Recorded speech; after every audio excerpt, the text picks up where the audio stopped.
ماشاءاللہ یہ تھے جناب محمد وقار قادری صاحب، بہت ہی خوبصورت انداز سے نعت رسول مقبول صلی اللہ علیہ وسلم کے ساتھ حاصل کر رہے تھے۔ ہم نے انتہائی ادب کے ساتھ ملتمس ہوں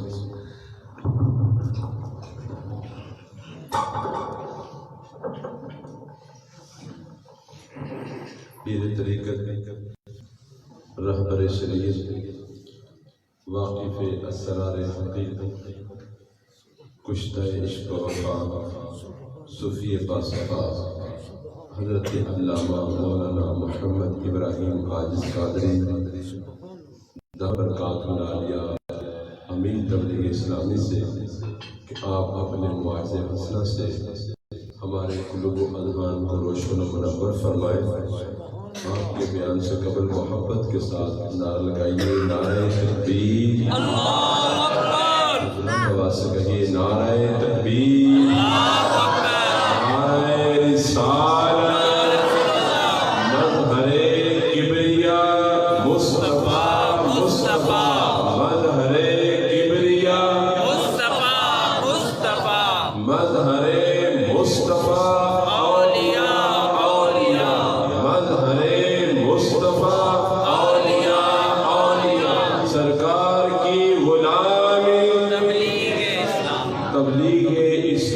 سرکار کی غلامی، سرکار کی غلامی۔ تو یہ بیان ارشد تصوف سے موصوف ہے۔ آپ سے گزارش ہے اس کو بڑی توجہ سے سماعت فرمائیے، انشاءاللہ ہمیں روحانی تسکین حاصل ہوگا۔ الحمدللہ رب العالمین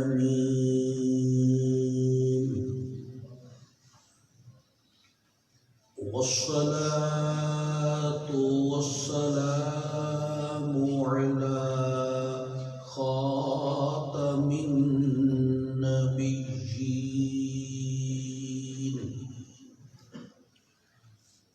وعلى آله وأصحابه أجمعين، أما بعد فأعوذ بالله من الشيطان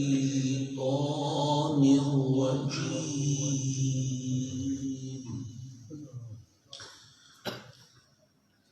بسم الله الرحمن الرحيم،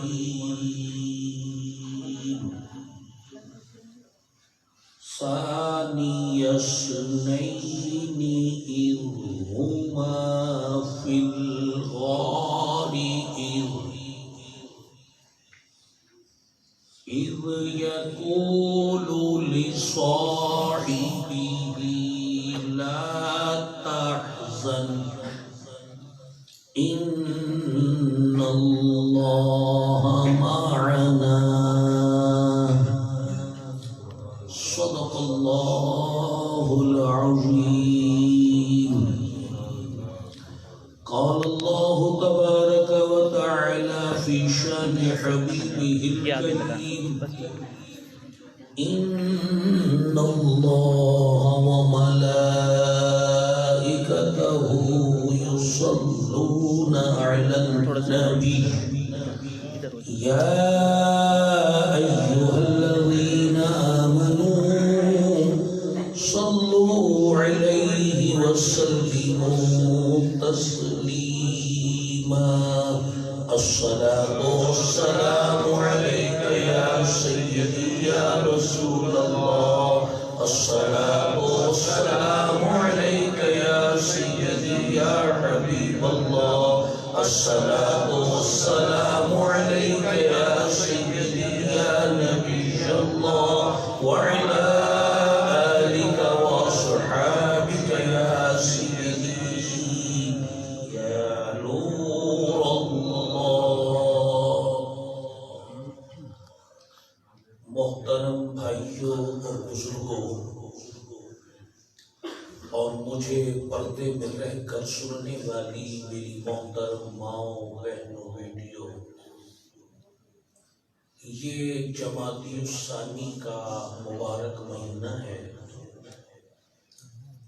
اس مہینے میں کئی ایک بزرگوں کے عرس منائے جاتے ہیں۔ ان سب میں ایک عظیم ہستی امام الصدیقین خلیفۃ المسلمین امیر المؤمنین سیدنا حضرت ابو بکر صدیق رضی اللہ تعالی عنہ کی ہے۔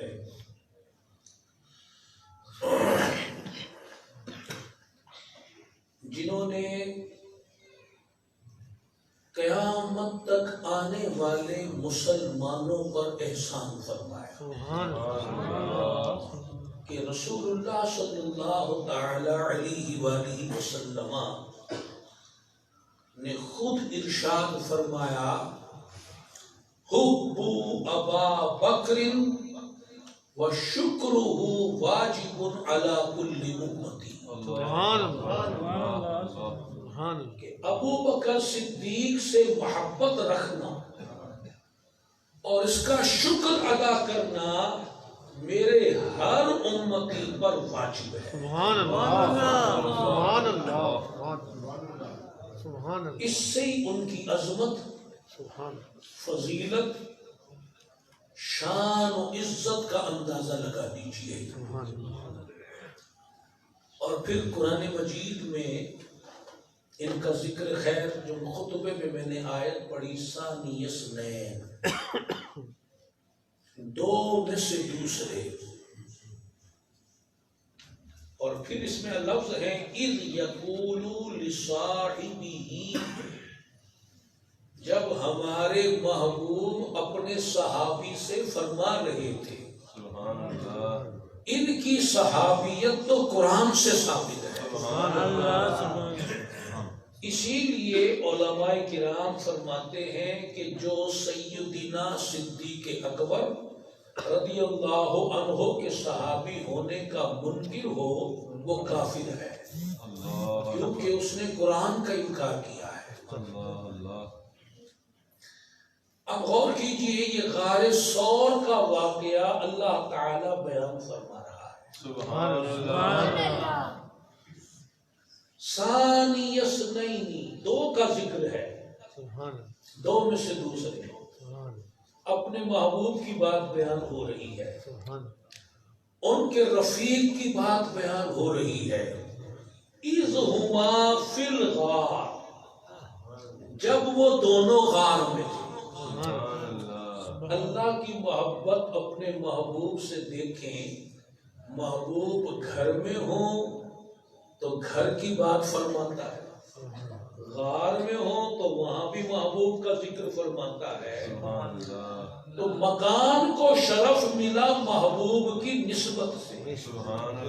غار ثور کی اپنی تو کوئی فضیلت نہیں تھی، غار حرا کی اپنی تو کوئی فضیلت نہیں تھی، مکہ مدینہ کی اپنی تو کوئی فضیلت نہیں تھی، اس امت کی اپنی تو کوئی فضیلت نہیں تھی، ابو بکر، عمر، عثمان و علی کی اپنی تو کوئی فضیلت نہیں، غوث اعظم ہو، خواجہ اجمیر ہو، بابا فرید ہو، غوث بہاؤدین زکریا ہو، غزالی زماں ہو، ان کی اپنی تو کوئی فضیلت نہیں تھی۔ جو نبی سے جتنا قریب ہوا اتنا ہی فضیلت والا ہو۔ سبحان اللہ۔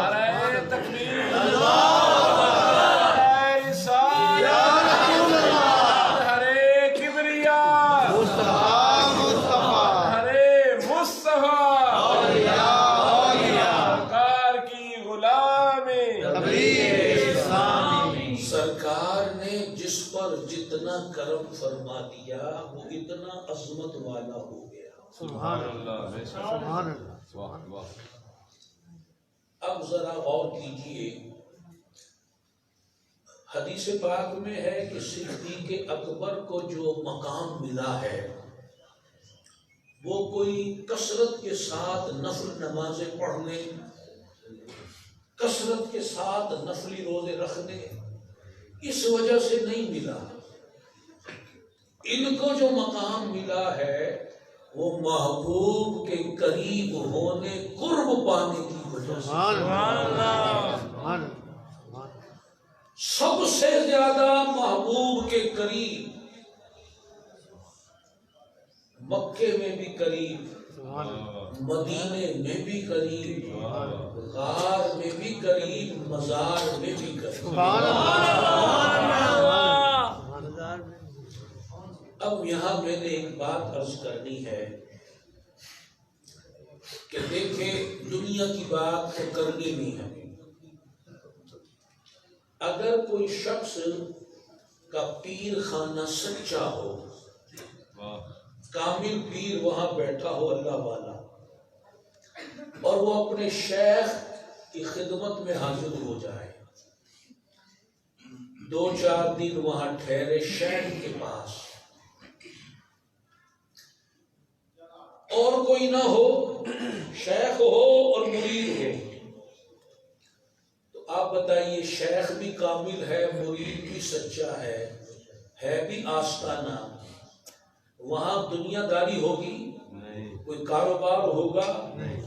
کوئی معاذ اللہ کوئی لوڈو کھیلنے بیٹھ جائے، کوئی کرکٹ کھیلنے بیٹھ جائے؟ وہاں کیا ہوگا؟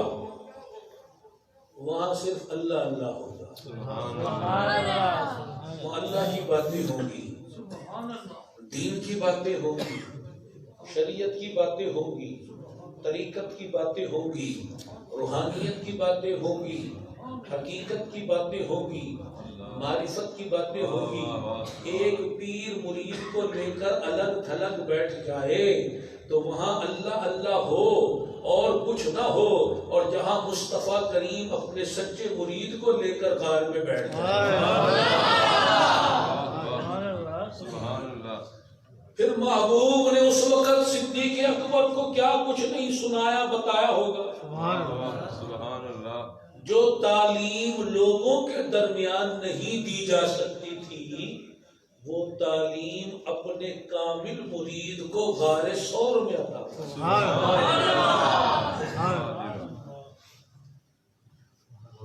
اور پھر جیسی صحبت ویسا اثر۔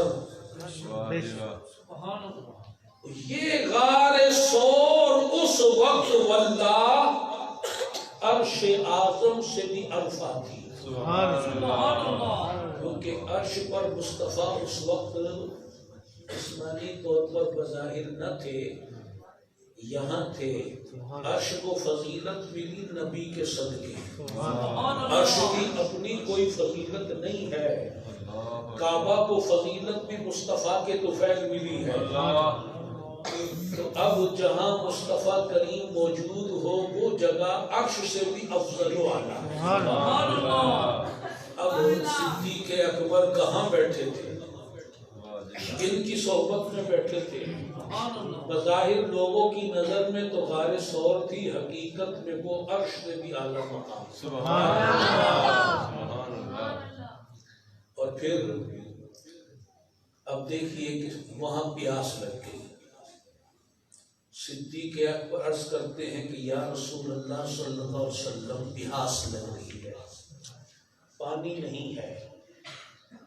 تو سرکار نے یہ بھی فرمایا اچھا چلو دیکھتے ہیں، کچھ کرتے نہیں، فرمایا گوشے میں چلے جاؤ، کونے میں۔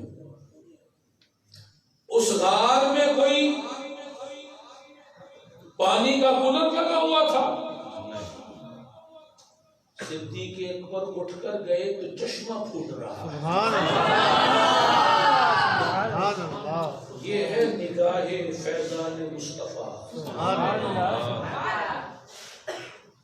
اور اس کے بعد انہوں نے سیر ہو کر کیا، عرض کی حضور یہ چشمہ کہاں سے آ گیا؟ فرمایا جو اللہ نے ہمیں کوثر عطا کی ہے نا، انا اعطیناک الکوثر، اس کو ہم نے یہاں بلا لیا ہے۔ سبحان اللہ، سبحان اللہ۔ وہ کوثر کا چشمہ جو ہے نا جی، اس کا لنک ہم نے یہاں زمین کو دے دیا ہے.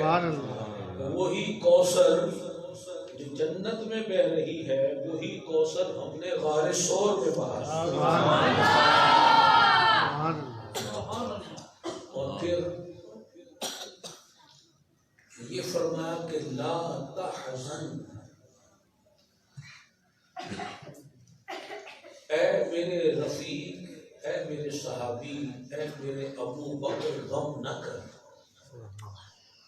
وہ غم کس بات کا کر رہے تھے؟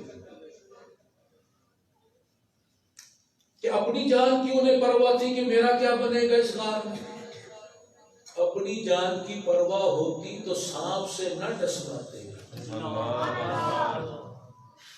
اپنی جان تو وہ لٹا چکے تھے پہلے ہی. عشق جو ہے نا جی، جو محبت ہوتی ہے، اگر ایک ماں کو بچے سے ہو تو بچے کی وہ فکر کرتی ہے اسے کچھ ہو نہ جائے. ممتا فکر دلا رہی ہے. باپ کے دل میں محبت جب شفقت بنتی ہے تو بچے کی فکر کراتی ہے. وہ باپ بچوں کے لیے روڑ توڑ رہا ہے، گڑھے کھود رہا ہے، دکانوں پہ بیٹھا ہے، ریڑیاں لگا رہا ہے. ان کی محبت میں یہ ساری مشقت اٹھا رہا ہے. اور جب مرید کو پیر سے محبت ہو جائے تو پھر وہ پیر کی فکر کرتا ہے کہ میرے پیر کو کوئی کانٹا نہ چبھ جائے. اور یا صدیق اکبر کو اپنی فکر نہیں تھی. وہ جو عشق رسول دل میں موجزن تھا، وہ محبوب کی فکر دلا رہا تھا کہ کہیں کفار یہاں آ نہ جائیں اور میرے محبوب کو کوئی تکلیف نہ پہنچائیں.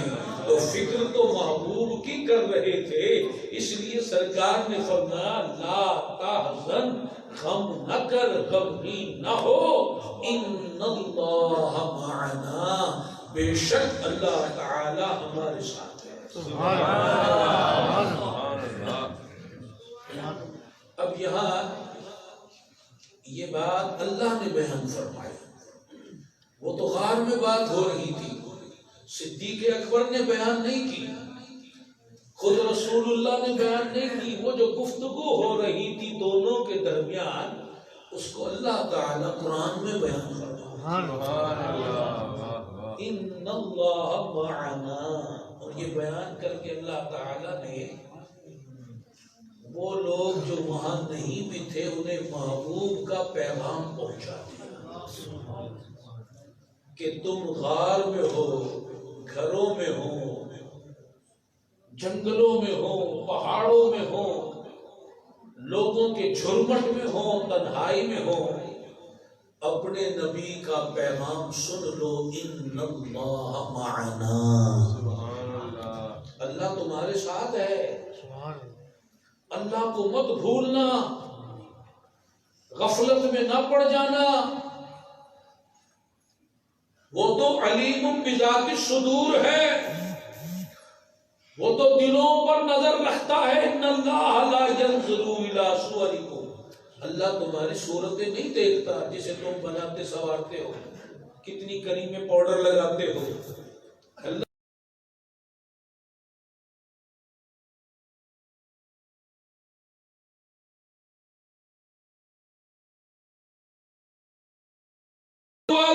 تمہارے مال و دولت جائیداد کو دیکھتا ہے. وَلَٰكِن يَنظُرُ إِلَىٰ قُلُوبِكُمْ، وہ تو تمہارے دلوں کو دیکھتا ہے. ان اللہ معنا. ایک مرشد اپنے مرید سے ایک مرید سے زیادہ پیار کیا تھا. باقی مریدوں نے شکایت کی حضور ہم تو سینئر بھی ہیں اور آپ سے بڑی محبت و عقیدت و خدمت بھی کرتے ہیں، جو شفقت اور عنایت و محبت آپ ان کے ساتھ فرماتے ہیں وہ ہمارے ساتھ نہیں فرماتے. انہوں نے فرمایا اچھا چلے پھر ہم بتاتے ہیں کہ ہم اس کے ساتھ کیوں محبت زیادہ کرتے ہیں. ایک مقررہ دن پر بلا لیا مریدوں کو، وہ بھی آ گیا، باقی بھی آ گئے، ایک ایک پرندہ سب کو دے دیا، ایک ایک چھری پکڑا دی، فرمایا جاؤ اس پرندے کو ایسی جگہ ذبح کر کے آؤ جہاں تمہیں کوئی دیکھ نہ رہا۔ اب کوئی گھر کے اندر چلا گیا، کوئی جنگل میں چلا گیا، کوئی کہیں چلا گیا، اور سب ذبح کر کے آ گئے، اور وہ خاص مرید گھنٹوں کے بعد زندہ پرندہ اور چھری لیے آ گیا۔ اب باقی مرید خوش ہو رہے ہیں، لو جی آج تو ہمیں موقع مل جائے گا، دیکھو جس نے تو آپ کا کہا ہی نہیں مانا، ہم تو فرما بردار، آپ نے فرمایا کاٹ کے لاؤ، ہم تو کاٹ کر لے آئے، یہ ایسے ہی پرندہ اٹھا کر لایا ہے۔ جب وہ مرید قریب آئے، آپ نے فرمایا بیٹا آپ کو تو پرندہ ذبح کرنے کا حکم دیا تھا، آپ ایسے ہی زندہ اٹھا لائے۔ عرض کی حضور آپ نے صرف پرندہ ذبح کرنے کا حکم نہیں دیا، ایک شرط بھی لگائی تھی۔ شرط یہ تھی کہ جہاں تمہیں کوئی دیکھے نہ وہاں ذبح کرنا ہے۔ میں تو جہاں بھی گیا اللہ مجھے دیکھ رہا،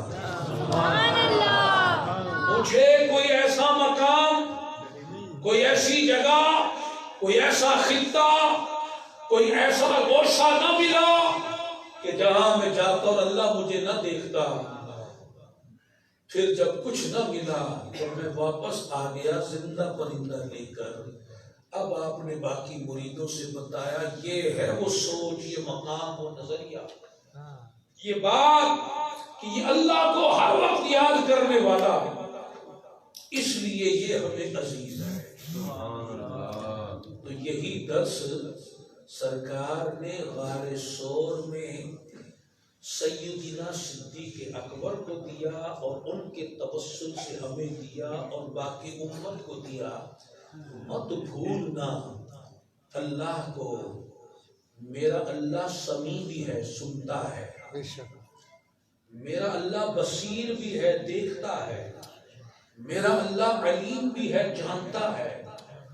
تم جو کر رہے ہو وہ دیکھ رہا ہے، جو بول رہے ہو وہ سن رہا ہے، جو تمہارے گزشتہ احوال ہیں وہ سب جانتا ہے۔ تم بھول جاؤ وہ نہیں بھولتا۔ تو اللہ کو مت بھولنا۔ یہ غار ثور کا واقعہ ہمیں یہ درس دیتا ہے کہ ہم بندے بن کر رہیں، بندہ اپنے مولا سے ڈرتا ہے۔ بندہ وہ کام نہیں کرتا جو مولا کو دکھانے والے نہیں ہوتے، مولا کے سامنے وہ جملے وہ بات نہیں کرتا تو اسے ناراض کرنے والے ہوتے ہیں۔ تو آج ہم جائزہ لیں کہ ہم جو بولتے ہیں کیا وہ اللہ کو سنانے والی باتیں ہوتی ہیں؟ اللہ تو سن رہا ہے، اللہ سمیع۔ ہم جو کچھ کر رہے ہیں کیا وہ سارے کام اللہ تعالیٰ کو دکھانے والے ہیں؟ اللہ تو علیم بھی ہے، بصیر بھی ہے۔ سوچو، غور کرو، اللہ سے شرم کرو۔ سرکار صلی اللہ علیہ وسلم کی بارگاہ میں ایک بدوی شخص توبہ کے لیے حاضر ہوا۔ توبہ کی، توبہ کس کے ہاتھ پر کر رہا ہے؟ رسول اللہ صلی اللہ علیہ وسلم۔ ایک آدمی ویسے بھی توبہ کرے اللہ قبول فرما لیتا ہے، اور جو اس کے محبوب کے ہاتھ پر توبہ کرے اس کی توبہ تو قبول ہی ہے۔ اس نے توبہ کی، توبہ کر کے پلٹا، پھر واپس آیا، عرض کرنے لگا یا رسول اللہ میں نے اپنے گناہوں پر توبہ تو کر لی، اب یہ بتا دیجئے کہ جب میں گناہ کرتا تھا کیا اللہ مجھے دیکھ رہا ہوتا تھا؟ سرکار صلی اللہ علیہ وسلم نے فرمایا ہاں، رب تجھے دیکھ رہا ہوتا تھا، بس دل میں اللہ کی شرم آ گئی، حیا آ گئی۔ کہ میں کیسا بے شرم بندہ، بے حیا بندہ، کہ اللہ تعالی مجھے دیکھ رہا ہوتا تھا اور میں اسی کے گناہ کر رہا ہوتا تھا، اسی کی نافرمانی کر رہا ہوتا تھا. میں کیسا بے شرم بندہ تھا. دل میں خدا کا خوف پیدا ہوا، موجزن ہوا، زبان سے چیخ نکلی، خوف خدا شرم خدا سے گرا، تڑپا اور اس کی روح پرواز کرا. یہ ہیں اللہ سے شرم کرنے والے، یہ ہیں اللہ سے ڈرنے والے. ہمیں اللہ سے شرم کرنی چاہیے کہ وہ ہمیں دیکھتا ہے اور ہم برے کام کرتے ہیں، وہ ہمیں سنتا ہے اور ہم بری باتیں کرتے ہیں. اب جو ڈنڈی مار رہا ہے، جو ملاوٹ کر رہا ہے، جو جیب کاٹ رہا ہے، جو رشوت لے رہا ہے، جو فراڈ کر رہا ہے، جعلی نوٹ چلا رہا ہے، دھوکے دے رہا ہے، کسی پر ظلم ڈھا رہا ہے، کسی کی زمین پر قبضہ کیے بیٹھا ہے، کسی کے مکان پر قبضہ کیے بیٹھا ہے، کسی کے مال کو ہڑپ کر کے قرضے ہڑپ کر کے بیٹھا ہے. کوئی دیکھے نہ دیکھے، اے بندہ مومن تیرا رب تو دیکھ رہا ہے.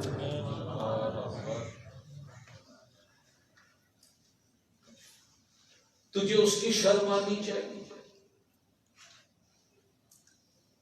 اس کی حیا آنی چاہیے.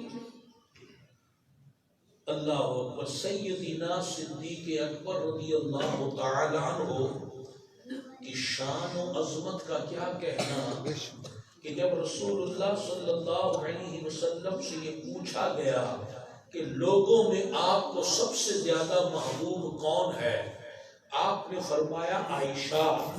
لوگوں نے عرض کی حضور مردوں میں بتائیے، یہ تو عورتوں میں ہو گئی. قالا ابوہا، فرمایا اس کا باپ. سیدنا صدیق اکبر رسول اللہ صلی اللہ علیہ وسلم کو سب سے زیادہ محبوب، عمر سے بھی زیادہ محبوب، عثمان سے بھی زیادہ محبوب، علی سے بھی زیادہ محبوب، ساری امت سے زیادہ محبوب، سب سے زیادہ محبوب.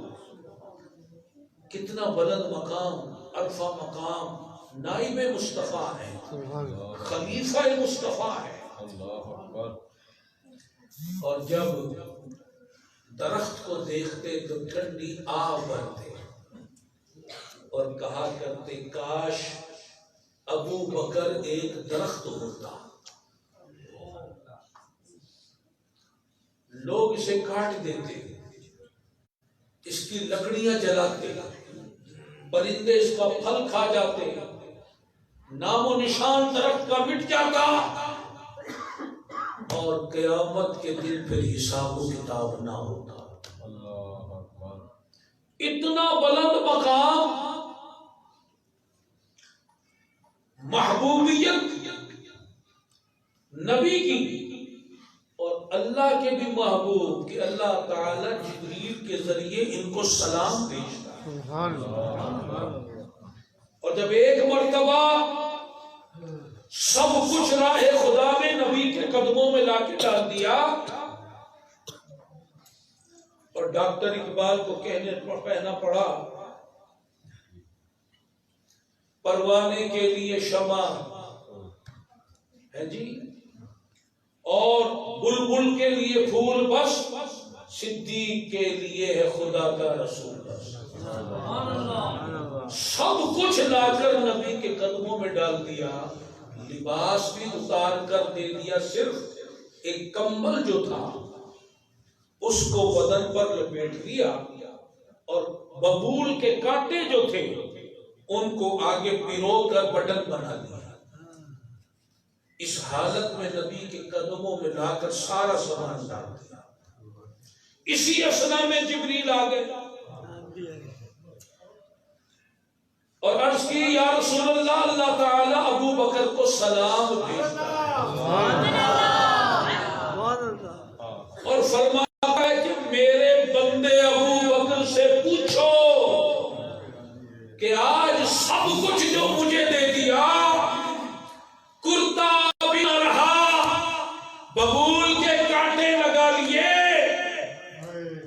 کیا اس حالت میں ابو بکر مجھ سے راضی ہے؟ یہ کون پوچھ رہا ہے؟ اور ابو بکر صدیق کا جیسا لباس تھا وہی لباس جبریل پہن کر آئے تھا، اور جب سرکار نے اوپر نگاہ کی آسمان کے سارے فرشتے ویسے ہی لباس پہنے تھے۔ یا رسول اللہ ابو بکر سے پوچھئے اس حال میں کہ جب سب کچھ دے دیا، کیا اس حال میں بھی ابو بکر مجھ سے راضی ہے، اپنے رب سے راضی ہے؟ وہ تو سچے بندے تھے، وجد طاری ہو گیا، گریا طاری ہو گیا، اتنا روئے بے ہوش ہو گئے۔ جب ہوش آیا تو یہی کہہ رہے تھے انا عن ربی راضی، انا عن ربی راضی، انا عن ربی راضی، میں اپنے رب سے راضی ہوں، میں اپنے رب سے راضی ہوں، میں اپنے رب سے راضی ہوں۔ اب جو اللہ کے بھی محبوب ہوں، اللہ کے محبوب کے بھی محبوب ہوں، اور امت میں سب سے افضل، اور یہ عقیدہ ہے مسلمانوں کا، اسلام کا، کہ تمام نبیوں اور رسولوں کے بعد سب سے بلند ترین مقام وہ سیدنا صدیق اکبر کا ہے۔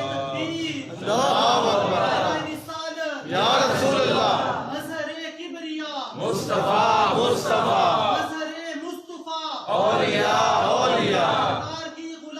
تبلیغ سرکار خود فرماتے ہیں حدیث پاک اِنَّا روح القدس جبریل اخبرنی، روح القدس جبریل نے آ کر مجھے خبر دی ان خیر امتی کا بعد کا، آپ کے بعد ساری امتوں میں جو سب سے افضل ہے ابو بکر، سبحان اللہ، اس ہستی کا نام ابو بکر ہے۔ سبحان اللہ، اللہ اکبر۔ اور سرکار نے تو حضرت علی کو فرمایا، سبحان اللہ، حضرت علی خود فرماتے ہیں کہ میں بارگاہ رسالت میں تھا، وہاں پر حضرت ابو بکر بھی آ گئے، حضرت عمر بھی آ گئے رضی اللہ تعالی عنہ۔ اب سرکار کس سے بات فرمانے؟ حضرت علی سے۔ یہ حدیث حضرت علی خود روایت کرتے ہیں، ان سے ان کے شہزادے حضرت حسن مجتبی روایت کرتے ہیں۔ سبحان اللہ، سرکار نے فرمایا یا علیو ہازانی سیدہ، یہ جو دونوں ہیں نا ابو بکر اور عمر، یہ سردار ہیں، سبحان اللہ، یہ سردار ہیں۔ کس کے سردار ہیں؟ کہولی اہل الجنہ وشبابہا بعد النبیین والمرسلین، تمام نبیوں اور رسولوں کے بعد جنتیوں کے بوڑھوں اور جوانوں کے یہ دونوں سردار ہیں۔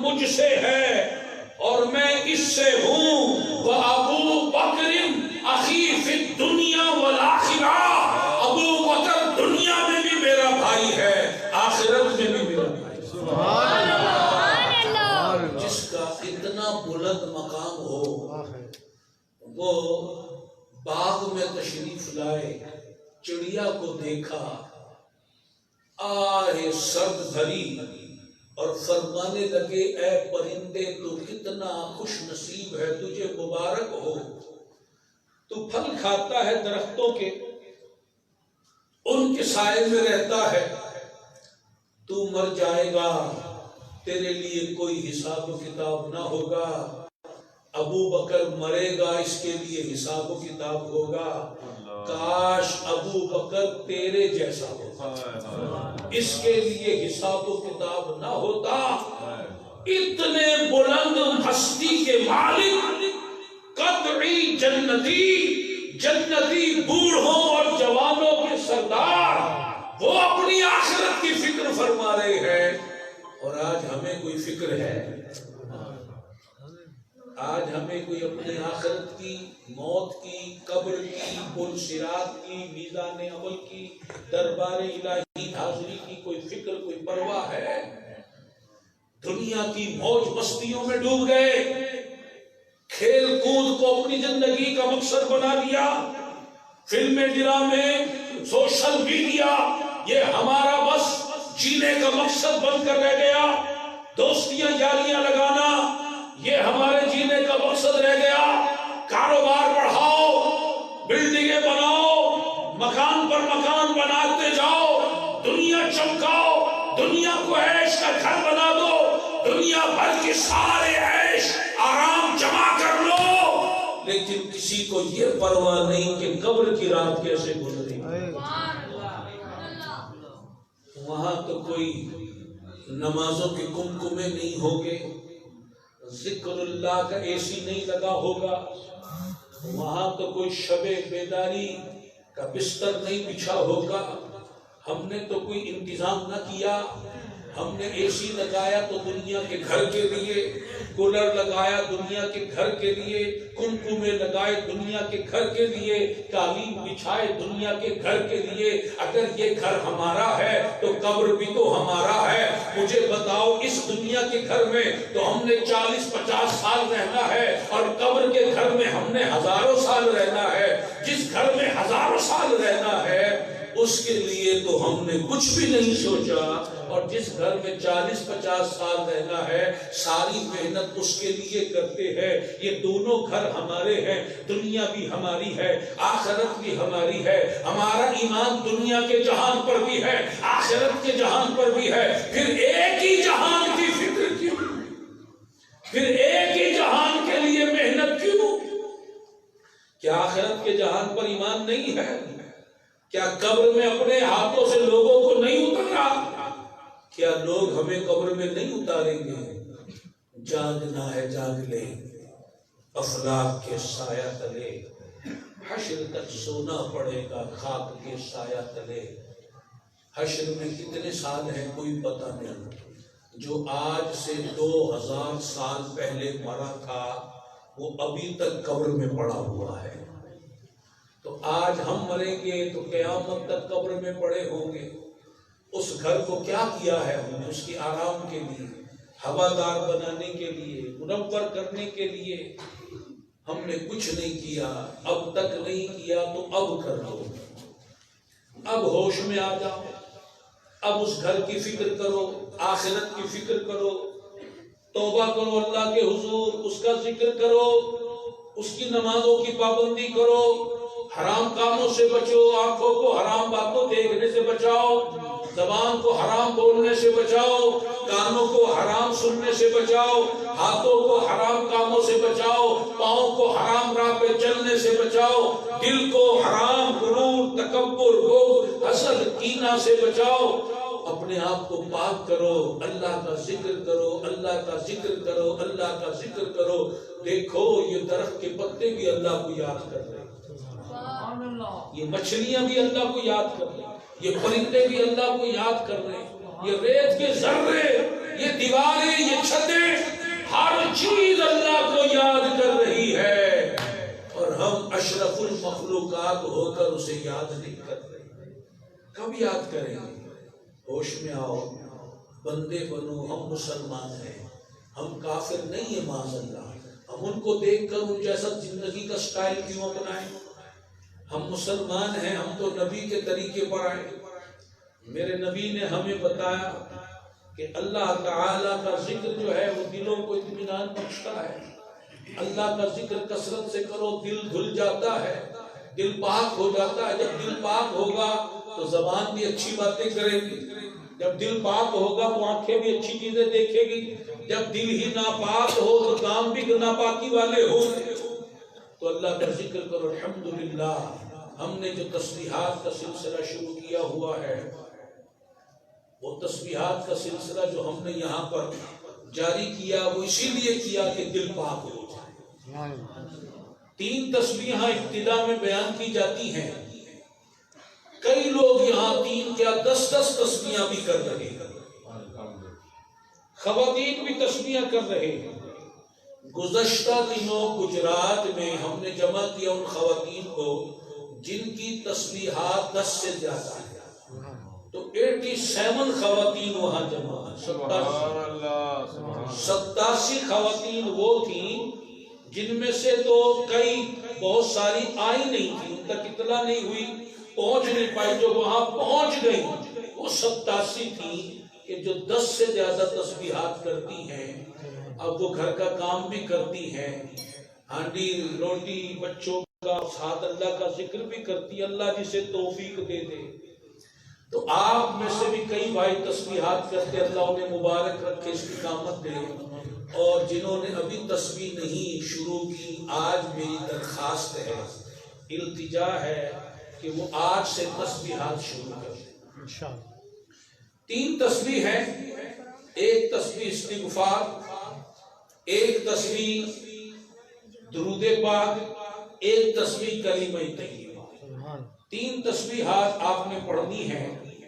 چلیں آج ایک تسبیح پڑھیں سونے سے پہلے، استغفار کی پڑھ کر سو جائے. ایک ہفتہ دیکھیں، جب ایک کی روٹین ہو جائے پھر درود پاک کے ساتھ ملا. ایک ہفتے بعد درود پاک کی ملا دیں، 2 ہو جائیں گے.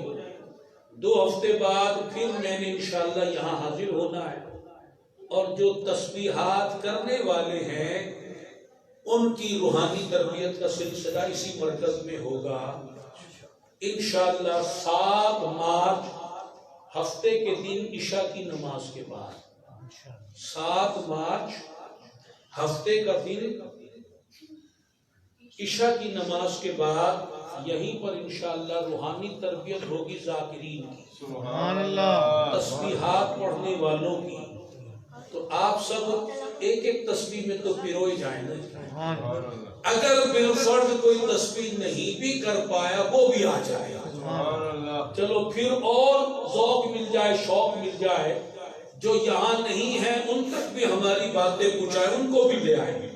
ہم نے تو اللہ کے ذکر کی بات کرنی ہے، ہم نے تو نبی کے طریقے پر لوگوں کو آنے کی دعوت پیش کرنی ہے. تو اب استغفار کی تسبیح کا طریقہ آپ سن لیں. وہ یہ ہے کہ بہتر تو یہ ہے کہ اکیلے ہی بیٹھ جائیں کسی کمرے میں. اگر تنہائی نصیب نہ ہو تو کوئی کونا پکڑ کے سائڈ پکڑ لیں، آنکھیں بند کر لیں. خوشبو ہو تو خوشبو لگا لیں، آنکھیں بند کر لیں.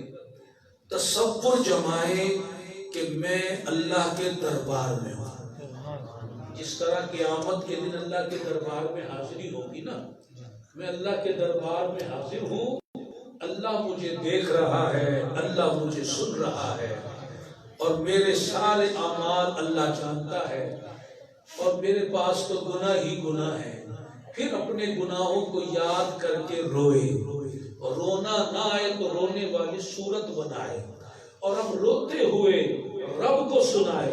رب سے کہے استغفر اللہ ربی من کل ذنب واتوب الیہ. اے میرے اللہ مجھے معاف کر دے، اے میرے رب میرے سارے گناہ معاف کر دے، میں توبہ کرتا ہوں تیرے حضور. اس کی تکرار کرے، استغفر اللہ ربی من کل ذنب واتوب الیہ، استغفر اللہ ربی من کل ذنب واتوب الیہ. روتا جائے، منہ بناتا جائے، اور رونے والی صورت بناتا رہے، اور اللہ کے حضور گڑ گڑاتا رہے، اور تسبیح پڑھتا رہے. ایک تسبیح کے بعد پھر رب کے حضور دعا کرے. دوسری تسبیح درود پاک کی ہے، چاہے اسی کے ساتھ پڑھ لیں یا اس کے لیے کوئی اور ٹائم مقرر کر لیں. درود پاک بھی اسی طرح خوشبو لگا کر الگ تھلگ یا تنہا بیٹھ جائے، آنکھیں بند کر لے، تصور جمائے کہ میں سبز گنبد کے سائے میں بیٹھا ہوں، اور اگر تصور جمے تو یہ تصور کر لے کہ میں سنہری جالیوں کے سامنے بیٹھا۔ تصور میں سنہری جالیاں لے آئے، بس میں بیٹھا ہوں، سرکار مجھے دیکھ بھی رہے ہیں، مجھے سن بھی رہے ہیں، اور اب سرکار کو سناتے ہوئے درود شریف بھیجے، الصلاۃ والسلام علیکہ یا سیدی یا رسول اللہ، اللہم صل علی محمد وعلی آلہ وعطرتہ بعدد کل معلوم لک، اللہم صل علی محمد وعلی آل محمد وبارک وسلم۔ جو درود بھی آپ نے پڑھنا ہے وہ درود اس وقت اس تصور کے ساتھ پڑھے، اور پھر دیکھیں اس کی کیسی برکت ملے گی۔ یہ تو دو تسبیحوں کا طریقہ میں نے مختصر بتا دیا۔ تیسری تسبیح جو کلمہ پاک کی ہے اس کا طریقہ انشاءاللہ جب آپ 7 مارچ کو آئیں گے اس وقت اس کا طریقہ سمجھائیں گے کہ کس طرح کلمہ شریف کا ذکر کرنا اور باقی اذکار کرنے ہیں۔ تو آپ سارے بھائی نیت کر لیں کہ ہم سب اللہ کے ذاکر بنیں گے انشاءاللہ، ہم سب اللہ کے ذاکر بنیں گے انشاءاللہ۔ ہاتھ اٹھا کے نیت کریں ہم ذاکر بنیں گے انشاءاللہ، خواتین بھی نیت کریں کہ ہم بھی اللہ کا ذکر کریں گی انشاءاللہ۔ ایک ایک تسبیح کی تو سارے نیت کر لیں انشاءاللہ، اور کوشش کر کے 2 تسبیحاں کی عادت بنا لیں 7 مارچ تک، تاکہ 7 مارچ کو آپ کو تیسری تسبیح کا سبق دے دیا جائے، اور جو پہلے سے 3 سے زیادہ تسبیحات کر رہے ہیں وہ بھی اپنا سبق پڑھتے رہیں، جاری رکھیں۔ انشاءاللہ اس دن ملیں گے، پھر ان کے سبق کو بھی دیکھ کر آگے ان کی رہنمائی کی جائے گی۔ اللہ تعالیٰ توفیق بخشے۔ اور اب درود و سلام سے پہلے یہ گزارش میں نے عرض کرنی ہے کہ آج تو میں آپ کی خدمت میں حاضر ہو گیا، انشاءاللہ جو اگلا مہینہ مارچ کا ہمارا تیسرا جمعہ یہاں محفل ذکر ہوتی ہے، تو اگلا جو تیسرا جمعہ آئے گا وہ 20 مارچ کو آئے گا، 20 مارچ کو۔ تو 20 مارچ کو یہاں محفل نہیں ہوگی انشاءاللہ، وہ مرکزی محفل ہوگی گجرات شہر میں، اس میں پورے پاکستان کے بھائی تشریف لائیں، سبحان اللہ۔ اور وہ 3 روزہ اسلامی تربیت جو منعقد ہوتی ہے ہر 3 مہینے کے بعد، اس بار وہ اسلامی تربیت گجرات شہر میں جمعہ، ہفتہ اور اتوار 20، 21، 22 مارچ کو گجرات شہر میں منعقد ہوگی۔ تو میں آپ سے گزارش کرتا ہوں، التجا کرتا ہوں کہ آج آپ تو اس محفل میں آ گئے، تو آج آپ نے شرکت کی تو اگلی محفل میں بھی شرکت فرمائیں۔ اگرچہ نفس و شیطان کہیں گے گجرات دور ہے، لیکن جس کو فکر ہو اس کے لیے کوئی چیز دور نہیں ہوتی۔ لوگ تو دنیا کے لیے لندن چلے جاتے ہیں، امریکہ چلے جاتے ہیں، دبئی چلے جاتے ہیں، کراچی میں بہت سارے لوگ ملتان سے کاروبار کے لیے جاتے ہیں، لاہور میں بہت سارے لوگ ملتان سے، یہاں تو جمعہ چھٹی ہوتی ہے، وہاں اتوار چھٹی ہوتی ہے، جمعہ کا دن کاروبار کے لیے لاہور میں گزارتے ہیں، خریداریاں کرتے ہیں۔ تو دنیا کے لیے دور دور کا سفر ہو جاتا ہے، تو یہ تو دین کے لیے وہاں سے محفل ذکر نہیں ہوگی، 3 دن وہاں دین سکھایا جائے گا۔ جنہوں نے شرکت کی انہیں پتا ہے کہ کیسی تربیت ہوتی ہے، عقیدے کو نکھارنے، اعمال کو سدھارنے، اخلاق کو سنوارنے اور دلوں کو چمکانے کے لیے 3 دن رات وہاں پر تربیت ہوتی ہے۔ تو آپ سے گزارش ہے کہ آپ نیت فرمائیں، کوئی پتہ نہیں 20 مارچ سے پہلے ہم مر جائیں، ہمیں نیت پر ثواب مل جائے۔ اللہ تو نیتوں کو دیکھتا ہے، دلوں کو دیکھتا ہے، اور اگر زندگی مل گئی اور ہم چلے گئے تو ہمیں قدم قدم پر ثواب ملے گا کہ جو اللہ کا دین سیکھنے کے لیے گھر سے چلتا ہے فرشتے اس کے قدموں تلے پر بچھا دیتے ہیں. وہ جو قدم اٹھاتا ہے نیکیوں میں شمار ہوتا ہے. اور حدیث پاک میں فرمایا وہ ایسے ہے جیسے اللہ کی راہ میں جہاد کرنے والا. اس کے لیے تو چیونٹیاں تک دعائیں بخشش کرتی ہیں, مچھلیاں تک دعائیں بخشش کرتی ہیں. تو جس راستے میں چلنے سے مخلوق دعائیں کرے, اللہ دلوں پر سکینہ نازل فرمائے, فرشتے پر بچھائیں, جس راستے کی یہ فضیلت ہے اس دین کو سیکھنے کی کتنی فضیلت ہے. تو میں اور وہاں خواتین کا بھی بندوبست ہوتا ہے, سینکڑوں خواتین وہاں ہوتی ہیں, سینکڑوں مرد حضرات ہوتے ہیں. کراچی سے لے کر سرحد تک وہاں سے بھائی تشریف لاتے ہیں. تو میں بہنوں کو بھی دعوت دیتا ہوں, آپ بھائیوں کو بھی دعوت دیتا ہوں کہ آپ ابھی سے اگر سچی نیت کر لیں گے جانے کی تو ابھی سے نیکیوں کا میٹر شروع ہو جائے گا. کہ بندہ جیسے نیکی کی نیت کرتا ہے ثواب شروع ہو جاتا ہے. تو کیا آپ نیت فرما رہے ہیں انشاءاللہ مارچ میں ہونے والی 3 روزہ اسلامی تربیت میں شرکت فرمائیں گے انشاءاللہ؟ کون کون شرکت فرما رہا ذرا اٹھائے پھر ہاتھ انشاءاللہ تعالی. اللہ تعالی توفیق عطا فرمائے, توفیق عطا فرمائے, نیتوں کو بھی قبول فرمائے, جانا بھی نصیب فرمائے, ہم سب کی آج کی حاضری کو قبول فرمائے. سیدنا صدیق اکبر کی سیرت سے جو ہمیں سبق ملا کہ اللہ کو بھولنا نہیں اور فکر آخرت کرنی ہے, ہمیں بھی یہ دونوں کام کرنے کی توفیق بخشے. آمین بجاہ خاتم النبیین صلی اللہ تعالی علیہ وسلم. بسم اللہ الرحمن الرحیم. 4 منٹوں کے لیے تشریف رکھیں, انشاءاللہ بھی درود و سلام ہوگا, لنگر کا اہتمام ہے. اللہ تبارک و تعالیٰ جل شانہ قرآن مجید فرقان حمید میں ارشاد فرماتا ہے, یا ایھا الذین آمنوا اتقوا اللہ وابتغوا الیہ الوسیلہ. اے ایمان والو اللہ سے ڈرو